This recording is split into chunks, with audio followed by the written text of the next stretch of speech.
চলছে ঢাকা বিশ্ববিদ্যালয়ের গ ইউনিটের পরীক্ষা। হাজারো পরীক্ষার্থীর আনাগোনায় মুখর হয়ে আছে ঢাবি প্রাঙ্গণ। আর এত সব পরীক্ষার্থীদেরকে বরণ করে নিতেই যেন উদ্যোগ নিয়েছে বিশ্ববিদ্যালয়টির বিভিন্ন দলসমূহ। রাজনৈতিক ও অরাজনৈতিক বিভিন্ন সংগঠন হতে আগত পরীক্ষার্থীদের ও তাদের অভিভাবকদের জন্য দেওয়া হচ্ছে বিশেষ সুবিধা, তথ্য দিয়ে সহায়তা এবং পানি, কলম, ঔষধ যেমন বিনামূল্যে দেওয়া হচ্ছে, তেমনি অভিভাবকদের জন্য বসার জায়গাও করে দিচ্ছেন তারা। এদিকে পরীক্ষার্থীরা এমন সেবা পেয়ে দারুণ উচ্ছ্বসিত। সংগঠনগুলোর প্রতি সন্তুষ্টিও প্রকাশ করেছেন তারা। মানুষ অনেক উপকৃত হচ্ছে, পানি দিচ্ছে, কলম দিচ্ছে, অসুস্থ মানুষদের বসার জায়গা করে দিচ্ছে। সি ইউনিটে এক্সাম দিব, ভাইয়ারা অনেক সুন্দর হেল্প করতেছে। যারা সিট খুঁজে পাচ্ছে না ওদের সিট বলে দিচ্ছে, ভবন খুঁজে দিচ্ছে। আমরা যারা দূরত্বে আছি তারা ধর নতুন আইয়া অনেকে মনে করেন কে কোন হলে বসে, কোন ফ্যাকাল্টিতে বসে, বিচারে এটা অনেক বিচারের সময় অনেক সময় নষ্ট হতেছে না। তো তারা সহযোগিতার কারণে আর এই সময়টা বেঁচে যেতেছে আর কি। অনেকে টেনশনে থাকে, টেনশন দেওয়ার নেই। হ্যাঁ, ওরা তো উপকৃত হচ্ছে, বিভিন্নভাবে হেল্প পাচ্ছে। অনেকে তো চিনে না, ওদের সাহায্য হচ্ছে আর কি, উপকৃত হচ্ছে। পরীক্ষার্থীদের পাশাপাশি সংগঠনগুলোর সেবাতে খুশি হয়েছেন অভিভাবকরাও। আমার কাজিন হয়, ও আসছে সিরাজগঞ্জ থেকে সি ইউনিটে পরীক্ষার জন্য।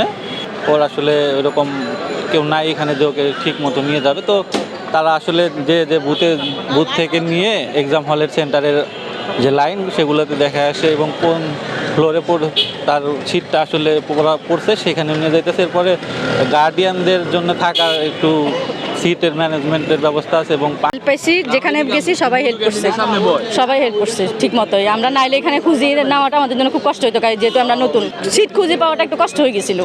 তো যাকে জিজ্ঞেস করছি সবাই মোটামুটি হেল্পফুল, সবাই খুব ভালোভাবে আমাদেরকে ডিরেকশন দিতে পারছে। আমাদের জন্য খুবই ভালো হয়েছে, মোটামুটি পরিবেশটা ভালো।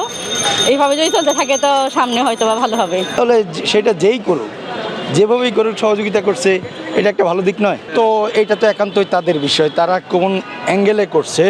মূল বিষয় হচ্ছে তারা সহযোগিতা করছে। যারা বাইরে থেকে আসছে, যারা সহযোগিতা নিচ্ছে, তারা সহযোগিতা পাচ্ছে। এখন তারা যারা করছে, তারা কোন অ্যাঙ্গেলে করছে, এটা তাদের বিষয়। ঢাকা বিশ্ববিদ্যালয় ক্যাম্পাসে বর্তমান নিষিদ্ধ ঘোষিত সংগঠন ছাত্রলীগের আধিপত্য থাকায় এমন সেবামূলক কার্যক্রম চালাতে পারেনি ইসলামী ছাত্র শিবির সহ অন্যান্য সংগঠনগুলো। এমন তথ্যই জানান ছাত্র শিবিরের এক স্বেচ্ছাসেবী। উপহার সামগ্রী ক্রয়ের অর্থের উৎস কি জানতে চাইলে বলেন, এই অর্থ তাদের সংগঠনের সদস্যদের থেকেই সংগৃহীত করা। না, এটা হচ্ছে আমাদের বিশ্ববিদ্যালয় সংগঠনের পক্ষ থেকে, যে বিশ্ববিদ্যালয় সংগঠনের পক্ষ থেকে শুধুমাত্র তাদেরকে কলম এবং পানি গিফট দেওয়া হচ্ছে। আর ইনফরমেশনগুলো তো এটা এক্সাক্ট নাম্বার বলাটা কঠিন। যারা আসছে বা এই রোড দিয়ে যারা যাচ্ছেন, আমরা তাদেরকে সহযোগিতা করছি যারা তাদের পরীক্ষার হলটা চিনতে পারে। জনপ্রতি প্রায় 50 টাকার মতো করে পড়ছে। এটা আমাদের বিশ্ববিদ্যালয় সংগঠনের পক্ষ থেকে এই জিনিসটা হচ্ছে উপহারটা দেওয়া হচ্ছে অ্যাজ এ গিফট। শাহরিয়ার ইসলাম, বাণিজ্য প্রতিদিন, ঢাকা।